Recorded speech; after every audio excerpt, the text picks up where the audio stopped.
James was enjoying his life on the island of Sodor, but he still had a lot to learn.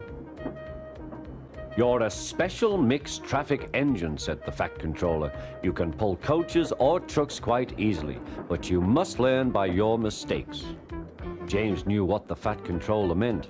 He could well remember that dreadful accident on his first day. "Be careful with the coaches, James," said Edward. "They don't like being bumped." Everyone came to admire James. "I'm a really splendid engine," he thought, and suddenly let off steam. A shower of water fell on the Fat Controller's nice new top hat. Just then the guard blew his whistle, and James thought they had better go. Go on," he puffed to Edward. Don't push," replied Edward. The coaches were grumbling too. Don't go so fast! Don't go so fast!" But James didn't listen.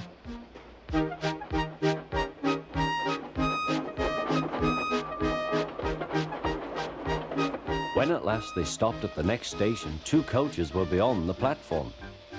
They had to go back to let the passengers out. But no one seemed to know about the Fat Controller's top hat, though James felt happier. Presently they came to the station where Thomas was waiting with his 2 coaches. "Hello, James," said Thomas. "Feeling better?" "That's right." "Oh, that's my guard's whistle. I must go. I don't know what the Fat Controller would do without me to run this branch line," and he puffed off importantly. Edward and James passed the field where James had had his accident. The fence was mended and the cows were back again.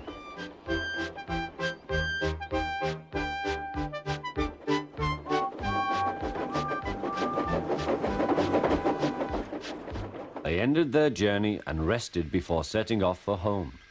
James was still wondering what the Fat Controller would have to say about his top hat.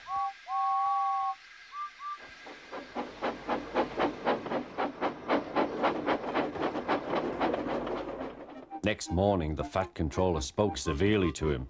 "If you can't behave, I shall take away your red coat and have you painted blue." James didn't like that at all. He was very rough with the grumbling coaches as he brought them to the platform. "Don't talk, come on," he called to them.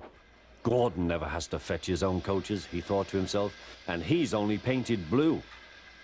To make James even more cross, this time no one came near him. "I'll show them," he thought. "They think Gordon is the only engine who can pull coaches."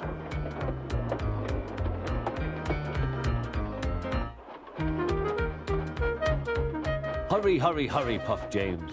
"You're going too fast, you're going too fast," replied the coaches. James laughed and tried to go faster, but the coaches wouldn't let him. "We're going to stop," they said. "We're going to stop."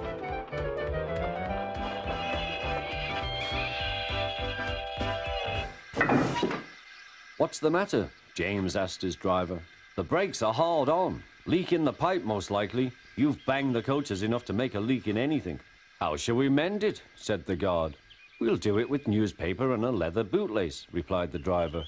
"Well, where is the bootlace coming from?" asked the guard. "Ask the passengers," said the driver. "You have a leather bootlace there, I see, sir," said the guard to a smartly dressed man. "Please give it to me." "I won't," said the man. "Then," said the guard, "I'm afraid the train will just stop where it is." The passengers all said what a bad railway it was. Then they told the man how bad he was instead. Everyone was very cross. At last he handed his laces over. The driver tied a pad of newspaper tightly round the hole in the brake pipe, and James was able to pull the train.